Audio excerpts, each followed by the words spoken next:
Bonjour à toutes les étoiles, nous allons parler de Vayetse. En fait, les étoiles aiment rêver. Elles aiment rêver de belles choses, de belles histoires. Et la force des étoiles, c'est de continuer à rêver. Parce que lorsqu'on continue à rêver, alors on a la force de construire de nouveaux projets, de beaux projets. Et nous allons parler dans cette paracha du rêve de Yaakov. C'est un rêve très spécial, mais c'est un rêve qui nous parle finalement de notre vie à toutes. Et il est écrit dans le texte comme ça. Il rêve, donc Yaakov rêve, et voici, une échelle est posée par terre, et son sommet arrive au ciel, et les anges montent, et les anges de Dieu montent et descendent dessus. Et voici, Dieu est présent sur l'échelle. Et donc, chacun d'entre nous, on a une échelle. Car chaque chose qui se passe ici-bas est en fait un reflet de quelque chose qui se passe en haut. En fait, l'échelle, c'est la connexion entre le haut et le bas. C'est la connexion entre la terre, entre le physique et le spirituel, entre le ciel et le spirituel. Et donc finalement, il y a une idée de reflet, où chaque chose qui se passe ici-bas, de temps en temps, on oublie qu'en fait, c'est quelque chose qui se passe en haut. Et c'est vraiment... il y a beaucoup d'histoires du Talmud là-dessus, sur la guerre des anges contre Israël, etc., etc., les anges contre Moshe. Donc il y a vraiment quelque chose comme une vie spirituelle qu'on ne voit pas, mais en fait qui se reflète ici-bas. Et en fait, par exemple, lorsqu'une personne va rencontrer quelqu'un qui a priori lui crie dessus ou lui parle mal sans raison apparente, alors elle doit comprendre par là que Dieu veut le réveiller, veut lui expliquer quelque chose. Et par exemple, c'est l'histoire assez connue de David Ameller, où quelqu'un vient insulter David Ameller, et il y a un de ses soldats à côté de David Ameller, et il dit, mon roi, est-ce que je peux le tuer? Parce qu'il est venu, il a insulté mon roi. Et David Ameller lui dit, ne le tue pas, parce que celui qui lui a donné la force de me maudire, c'est Dieu. Et donc David Ameller, qui est quand même l'exemple à titre parfait, puisque c'est le Messie à titre parfait, donc David, il comprend que chaque personne, même quand elle vient et qu'elle lui dit quelque chose de mal, en fait c'est Dieu qui lui donne la force et les mots dans la bouche. Donc il ne faut pas être en colère par cette personne. Bien évidemment, il faut savoir que Megalgelim Srout al-Yedei Zakai, Vechov al-Yedei Chayav. On donne à quelqu'un qui est méritant de faire quelque chose de bien dans le monde et quelqu'un qui n'est pas méritant de faire quelque chose de entre guillemets mal dans le monde.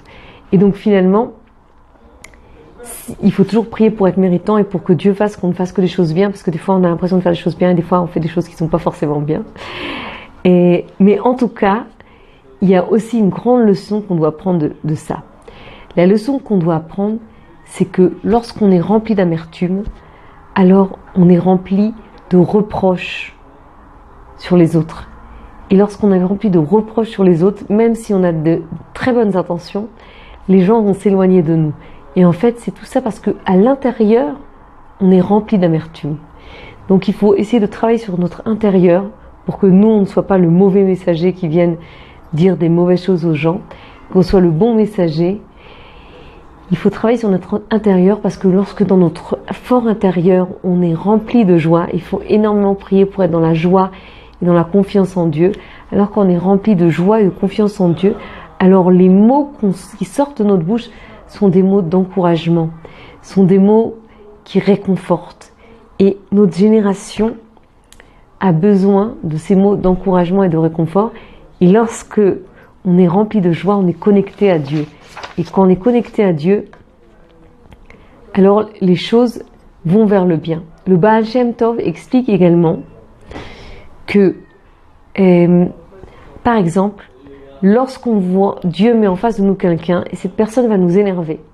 Par exemple, on va voir quelqu'un en face de nous, on va se dire, mais quelle égoïste, elle pense qu'à elle, elle raconte toute sa vie et elle ne m'écoute même pas. En fait, ça veut dire qu'à l'intérieur, nous, on est très égoïste. Si nous, on n'était pas égoïste, alors on ne pourrait pas voir qu'elle est égoïste. Et c'est un très grand principe où finalement, si quelqu'un n'a pas ce défaut en lui, alors il ne le voit pas dans l'autre. Et Dieu, à chaque fois, va nous inviter des gens qui vont nous énerver, qui vont vraiment nous énerver, ou qui vont un tout petit peu nous énerver. Et en fait, ces personnes-là, elles viennent nous rappeler qu'on a ce défaut-là et qu'on ne s'en est toujours pas débarrassé.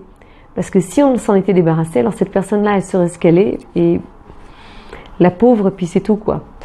Mais non, si on reste là-bas, alors forcément, ça veut dire que on a également ce défaut et qu'il faut travailler dessus. Donc c'est une invitation à travailler sur nous-mêmes. Donc ça, c'est extrêmement important. Et donc ce lier à l'intelligence qu'il y a dans chaque chose va nous permettre de nous perfectionner et de nous rapprocher de Dieu.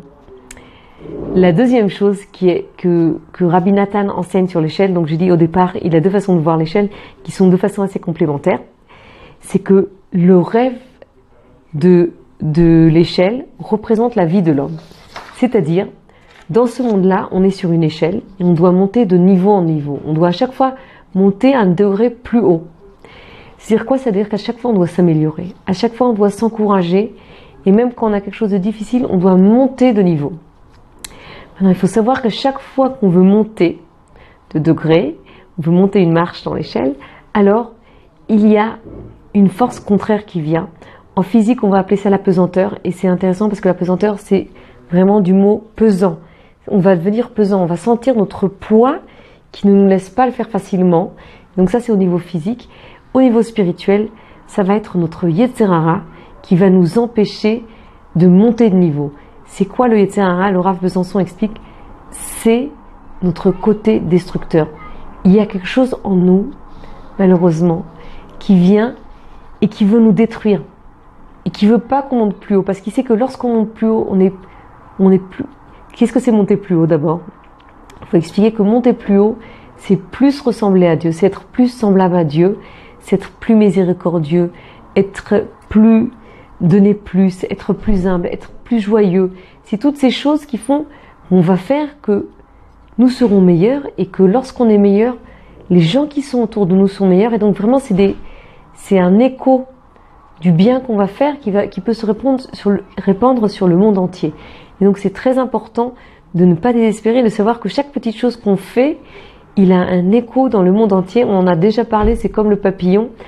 Si un papillon peut faire une tempête, alors un homme ou une femme, surtout une femme, lorsqu'elle a la force de monter, alors qu'elle sent qu'elle a plus la force, des fois on sent qu'on n'a plus de force, et il faut absolument prier Dieu pour qu'il nous redonne des forces, qu'il nous redonne confiance, qu'il nous redonne la joie, et qu'on continue à monter, qu'on continue à s'améliorer, parce que plus on s'améliore, plus notre famille va être belle, plus nos amis vont être belles, plus le monde qui nous entoure va être beau.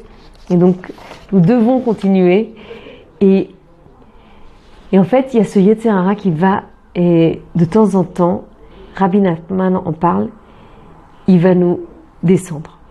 Et si de temps en temps, le Yetzer Hara, malheureusement, y arrive, et ne nous laisse pas monter, et nous fait au contraire descendre de degrés, alors c'est comme si on s'était un tout petit peu détruit, on avait un tout petit peu détruit le monde. Mais il faut savoir que Rabbi Nathan dit que, il continue comme ça, il dit, il y a écrit les anges de Dieu montent et descendent.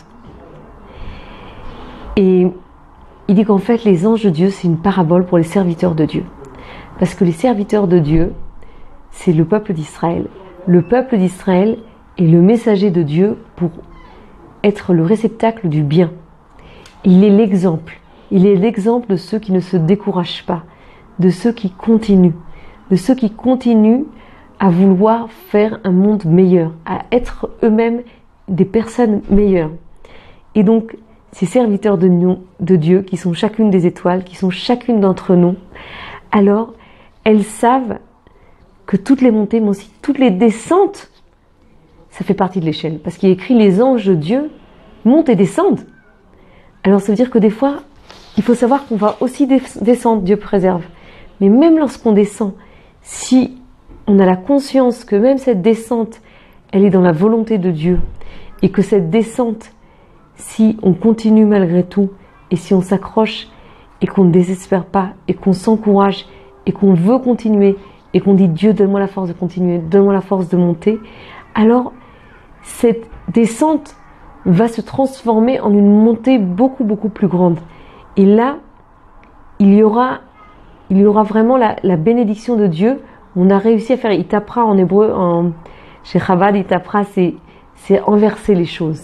C'est vraiment inverser, c'est la force au lieu de se dire moi je suis descendu, c'est la fin, Dieu préserve. Alors au contraire, se dire de plus belle, je vais remonter encore plus haut.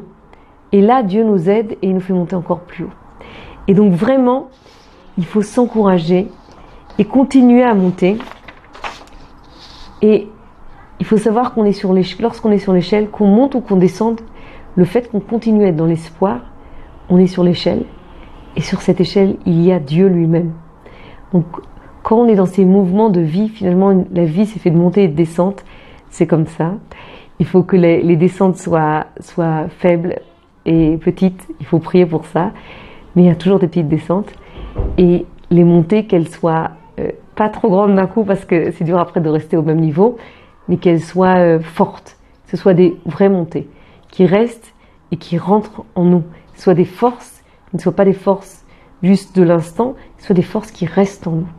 Et donc vraiment, l'essentiel, finalement, c'est de rester dans cette conscience que on est toujours dans la montée, que de temps en temps, la montée, elle comprend des descentes, mais que nous, dans notre conscience, on sait qu'on veut monter, qu'on veut s'améliorer, et que lorsqu'on s'améliore, même des fois, quand il y a des problèmes autour de nous, rien que le fait que nous, on ait travaillé sur nous-mêmes, ça va, par répercussion, par écho, ça va réparer et apaiser les problèmes qui sont autour de nous. Ça va guérir ces problèmes finalement. Et donc, l'essentiel, c'est de savoir qu'on veut continuer à monter une marche. Et quand on dit à Dieu, voilà Dieu, aide-moi à continuer à monter sur l'échelle pour être plus proche de toi, pour être quelqu'un de mieux, pour m'encourager, pour encourager les autres. Alors forcément, rien que le fait qu'on ait cette conscience, Dieu, comme le Rabbi Lubavitch le dit à la fin, il dit les marshava tova Hashem yitzaref et amaaseh. Quand on a une bonne pensée, alors Dieu, il va faire que l'acte soit également là. Et donc si Dieu veut que Dieu fasse que nous ayons que des bonnes pensées et que des beaux projets à réaliser, de beaux rêves à réaliser ici-bas dans ce monde, et Dieu, parce qu'on a cette force et cette envie de réaliser des beaux projets, il va nous aider à les réaliser. Donc je vous souhaite un excellent Shabbat et de très beaux rêves et de très beaux projets de vie. Shabbat Shalom. Les éditions Torah Box, c'est des dizaines et des dizaines de livres pour les petits comme les plus grands, sur tous les sujets de la vie juive et abordés de manière accessible à tous. Paracha, histoire pour les enfants, construction personnelle, couple, Shabbat, fête juive, biographie. Chaque mois, c'est 2 nouveaux livres édités, vendus au prix les moins chers du marché et livrés partout dans le monde. Il vous suffit de les commander sur le site Torah Box à tout moment, pour les offrir à votre communauté, à vos proches, ou pour renforcer vos connaissances avant les fêtes. Les éditions Torah Box, des livres sur mesure pour vous.